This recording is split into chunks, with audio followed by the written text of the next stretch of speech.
Mamlakatimiz prezidenti huquqiy eksperiment tariqasida davlat xizmatlarini ko'rsatish bilan bog'liq ma'muriy hujjatlar bo'yicha nizolarni sudgacha ko'rib chiqishning yangi tartibini joriy etish to'g'risidagi qarorni imzoladi. Xususan, Toshkent shahrida ma'muriy hujjatlarni sudgacha ko'rib chiqishning yangi tartibi joriy etiladi. Adliya vazirligi hamda Toshkent shahar adliya boshqarmasi huzurida esa apellyatsiya kengashlari tashkil etiladi. Shu kabi qator vazifalar haqida batafsil hozirgi sharhimizda. Mamlakatimizda davlat organlari bilan munosabatlarda fuqarolar va tadbirkorlik subyektlarining huquqlari, erkinliklari va qonuniy manfaatlarini ishonchli va samarali himoya qilish ta'minlangan. Bunda ma'muriy sudlarning alohida o'rni bor.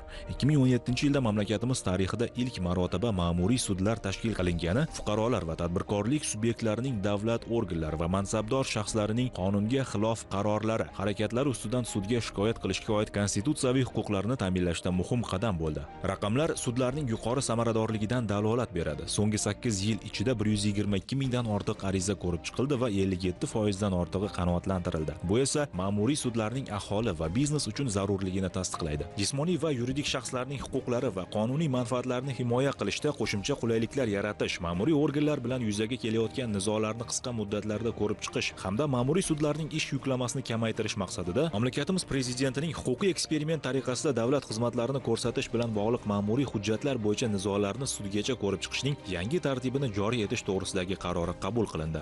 Amaliyotda shunday holatlar kuzatilmoqdaki, ayrim idoralar tomonidan davlat xizmatini asosiy rad etish holatlari uchrab turibdi. Sudlar tomonidan haqiqiy emas deb topilayotgan hujjatlarning 35% aynan davlat xizmatlari bilan bog'liq hujjatlarni tashkil qiladi. Qarorning asosiy maqsadi aholi va tadbirkorlarning huquqlari hamda qonuniy manfaatlarini himoya qilishni yanada kuchaytirishdir. Ya'ni davlat xizmatlari bilan bog'liq nizoli holatlar paydo bo'lganda odamlar sudga yugurmay, idora sarson bo'lmasdan tez va oson tarzda muammosini hal qilishi uchun qulay mexanizm yaratilishi nazarda tutilmoqda. Qarorga muvofiq 2026-yil 1-iyulga qadar huquqiy eksperiment tariqasida Toshkent shahrida qonunchilik hujjatlariga muvofiq bo'lmagan ayrim davlat xizmatlarini ko'rsatish bo'yicha ma'muriy hujjatlarni sudgacha ko'rib chiqishning yangi tartibi joriy etiladi. O'zbekiston Respublikasi Adliya vazirligi hamda Toshkent shahar adliya boshqarmasi huzurida apellyatsiya kengashlari tashkil etiladi. Apellyatsiya kengashlarining qarorlari yuzasidan manfaatdor shaxs tomonidan sud tartibida shikoyat qilinishi mumkinligi, ma'muriy organlar uchun esa mazkur qarorlar qat'iy hisoblanishi va ularning ustidan shikoyat qilinishi mumkin emasligi belgilandi. Apellyatsiya kengashlariga murojaat qilish Davlat xizmatlari markazi yoki yagona interaktiv davlat xizmatlari portali orqali amalga oshiriladi. Davlat xizmatlari bo'yicha tadbirkorlar davlat organlariga murojaat qilganda, agar davlat organi tomonidan uning murojaati rad qilinganda, tadbirkor ilgari instansiya boshqa davlat organlariga, yuqori turuvchi organlarga, shu jumladan sud organlariga ham murojaat qilib, ko'p vaqtni yo'qotishiga olib keladi. Kengashga berilgan vakolatdan kelib chiqib, agar tadbirkor o'zining huquqini buzilgan deb hisoblaydigan bo'lsa va mazkur davlat xizmati unga ko'rsatilishi shart deb hisoblaydigan bo'lsa, apellyatsiya kengashiga murojaat qilgandan keyin 15 kun ichida apellyatsiya kengashi uni murojaatini ko'rib chiqib, xulosa qiladi va bu xulosa birinchi navbatda o'sha davlat organi uchun majburiy hisoblanadi. Davlat organi esa bu xulosani ustidan shikoyat qilish imkoniyati yo'q. Bundan tashqari tadbirkor esa o'sha kengashning qaroridan norozi bo'ladigan bo'lsa, hali ham ilgarida unga boshqa yuqori turuvchi organga murojaat qilish yoki sudga murojaat qilish imkoniyati yaratiladi. 2023-yilda 15 ming marotaba, 2024-yilda 84 ming marotaba davlat xizmatlarini ko'rsatish asossiz rad etilganligi monitoring natijasida aniqlangan. Qarorda nizolar ko'p uchraydigan hamda tadbirkorlik muhitiga ta'siri yuqori bo'lgan 20 dan ortiq davlat xizmatlari sinov tarzida tanlab olingan. Xususan, tadbirkorlik subyektlarini ro'yxatdan o'tkazish yoki tugatish, suv ta'minoti va suvni chiqarib tashlash tarmoqlariga ulanish uchun texnik shartlarni olish, yoshlarning xalqaro IT sertifikatlarini olish xarajatlarini qoplash, issiqlik ta'minoti tarmoqlariga ulanish uchun texnik shartlarni olish, xalqaro imtihonlarda yuqori ball olgan yoshlarning xarajatlarini qoplash va boshqa shu kabi davlat xizmatlari shular jumlasidandir. 2024-yilning o'zida elektr hisoblagichlarni plombalash va shartnoma tuzishga oid 1000 ga yaqin ariza tushgan bo'lsa, shundan qariyb 150 tasi rad etilgan. Xuddi shu kabi texnik shartlarni olish uchun 16 mingdan ortiq murojaatlarni qariyb 1444 tasi rad etilgan. Bu yangi qaror tadbirkorlik va fuqarolarga yengillik yaratayotgan bo'lsa, xuddi shu kabi biz davlat xizmatchilariga yanada vijdonan ishlashimizga muhim omil bo'ladi deb hisoblayman. Apellyatsiya kengashlari vaqtinchalik nizomda nazarda tutilgan davlat xizmatlari yuzasidan qabul qilingan ma'muriy hujjatlarning qonunchilik hujjatlariga muvofiqligini sudgacha ko'rib chiquvchi yuridik shaxs maqomiga ega bo'lmagan kollegial organlar hisoblanadi. Adliya vazirligi va Toshkent shahar adliya boshqarmasi tegishliligiga ko'ra apellyatsiya kengashlarining ishchi organlari hisoblanadi. Apellyatsiya kengashlari ikki xil asosda fuqarolar yoki tadbirkorlardan kelib tushgan shikoyatlar asosida davlat xizmatlari ko'rsatilishi yuzasidan olib boriladigan monitoring natijalariga asosan ish yuritadi. Ozarbayjon va O'zbekiston turli sohalarda, jumladan davlat xizmatlari ko'rsatish yo'nalishida muvaffaqiyatli hamkorlik qilib kelmoqda. Har ikki davlatning oliy maqsadi fuqarolarning roziligini ta'minlash, shaffof, tezkor, byurokratiyasiz xizmat ko'rsatishdan iboratdir. Ta'kidlash joizki, Ozarbayjon Respublikasi prezidenti huzuridagi Davlat xizmatlari va ijtimoiy innovatsiyalar agentligi hamda O'zbekiston Respublikasi Adliya vazirligi o'rtasida imzolangan bitim doirasida o'zaro samarali hamkorlik olib bormoqdamiz. O'zbekiston Respublikasi prezidentining yangi qabul qilgan qarori hech shubhasiz fuqarolar va tadbirkorlarga ko'rsatilayotgan g'amxo'rlik va ko'makning yana bir tasdig'idir. Unga ko'ra endilikda O'zbekiston fuqarolari, ayniqsa tadbirkorlar davlat xizmatlari bo'yicha ma'muriy masalalarni sudga murojaat qilmasdan turib tezkor va xolisona hal etishlari mumkin bo'ladi. Bundan tashqari ushbu yangi tartib davlat tuzilmalarining mas'uliyati darajasini oshiradi. Ozarbayjonda ham nizolarni hal qilish maqsadida suddan tashqari mexanizm joriy etilgan bo'lib, ushbu tizim amaliyotda o'zining ijobiy samarasini berib kelmoqda. Biz fuqarolarning roziligini oshirish va tadbirkorlarni qo'llab-quvvatlash uchun o'zbekistonlik hamkorlarimiz bilan tajriba almashishga doimo tayyormiz. O'zbekistonda joriy etilayotgan apellyatsiya kengashlari ma'muriy huquqni amalda tatbiq etishdagi muhim qadam hisoblanadi. Ushbu tashabbus Yaponiya tajribasiga ham juda yaqin. Men alohida ta'kidlamoqchimanki, Yaponiya va O'zbekiston adliya vazirliklari o'rtasidagi yaqin hamkorlik samarasi o'laroq O'zbekiston Respublikasining ma'muriy tartib taomillar to'g'risidagi qonuni bo'yicha maxsus qo'llanma ishlab chiqildi.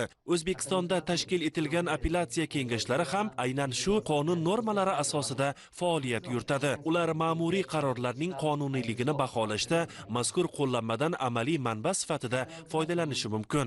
Men ishonamanki, ushbu hamkorlik asosida O'zbekistonda ma'muriy islohotlar yanada mustahkam va barqaror tarzda rivojlanadi. Apellyatsiya kengashlari ariza bo'yicha quyidagi qarorlardan birini qabul qiladi. Hujjatni o'zgartirishsiz qoldiradi. Hujjatga o'zgartirish kiritishni tegishli idoraga yuklaydi. Hujjatni qisman yoki to'liq bekor qiladi va ishni qayta ko'rib chiqish uchun idoraga yuboradi. Agar hujjat bekor qilinsa yoki o'zgartirilsa, fuqaro qaytadan ariza topshirishi shart emas, ish avtomatik ravishda qayta ko'rib chiqishga qaytariladi. Apellyatsiya kengashining qarori manfaatdor shaxsning my.gov.uz portalidagi shaxsiy kabinetiga avtomatik yuboriladi.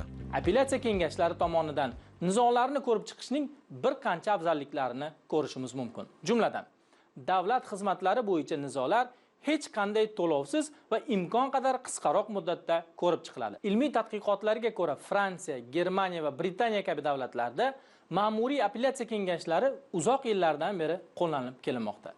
Masalan, Fransiyadagi Conseil d'Etat 1799-yildan beri faoliyat ko'rsatib, fuqarolar uchun sudgacha bo'lgan adolatli va tezkor yechimni ta'minlab kelmoqda. Mazkur qarorda bir falsafiy huquqiy asos ilmiy asoslantirilgan.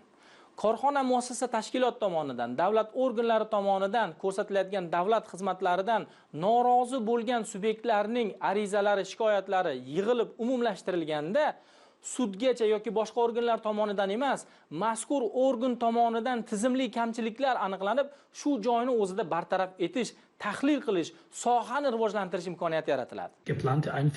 O'zbekistonda apellyatsiya kengashlarining joriy etilishi bu davlat boshqaruvida mas'uliyat, shaffoflik va fuqarolarning huquqiy himoyasini mustahkamlashga qaratilgan muhim qadam deb hisoblayman. Bu jarayon nafaqat milliy islohot, balki xalqaro ilg'or amaliyotlar bilan uyg'unlashuv yo'lidagi sezilarli belgi sifatida qabul qilinadi.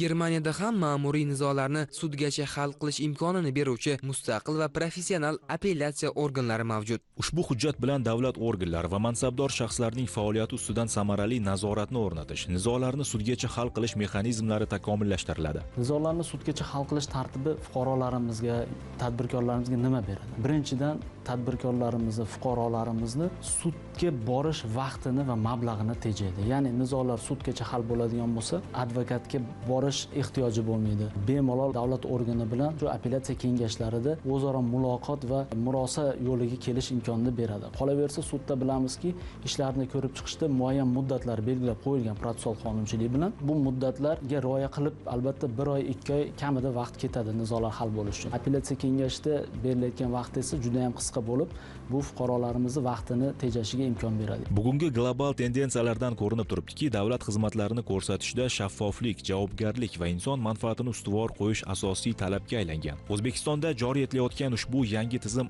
aynan shu maqsadga xizmat qiladi. Bu esa fuqarolarning ishonchini oshirib, jarayonlarning yanada ochiq va shaffofligiga xizmat qiladi. Biz ko'p hollarda shunga guvoh bo'lganmizki, tadbirkorga nisbatan chiqarilgan adolatsiz ma'muriy qarorlar bozorda raqobatni izdan chiqaradi. Endi tadbirkor o'zini himoyalangan va teng huquqli deb his qilishi mumkin. Chunki apellyatsiya kengashlari chiqariladigan qarorlari ma'muriy organlar uchun majburiy hisoblanadi. Shuningdek, butun jarayon raqamlashtiriladi va bu nafaqat shaffoflikni ta'minlaydi, balki statistik kuzatuv va tahlillar imkonini ham beradi. Prezidentimiz tomonidan qabul qilingan yangi qaror biz tadbirkorlar uchun haqiqiy yechim va adolat garovi bo'ldi. Endilikda davlat xizmatlari rad etilgan bo'lsa, apellyatsiya kengashiga murojaat qilib, sudgacha masalani hal etishimiz mumkin. Bu jarayon oddiy, tezkor va eng muhimi bepuldir. Biz o'z shikoyatlarimizni yagona interaktiv davlat xizmatlari portali orqali onlayn yuborishimiz mumkin. Bu qaror tadbirkorning ortida davlat turayotganligini, uning ovozini eshitayotganligini, huquqini himoya qilishini ko'rsatadigan islohotdir.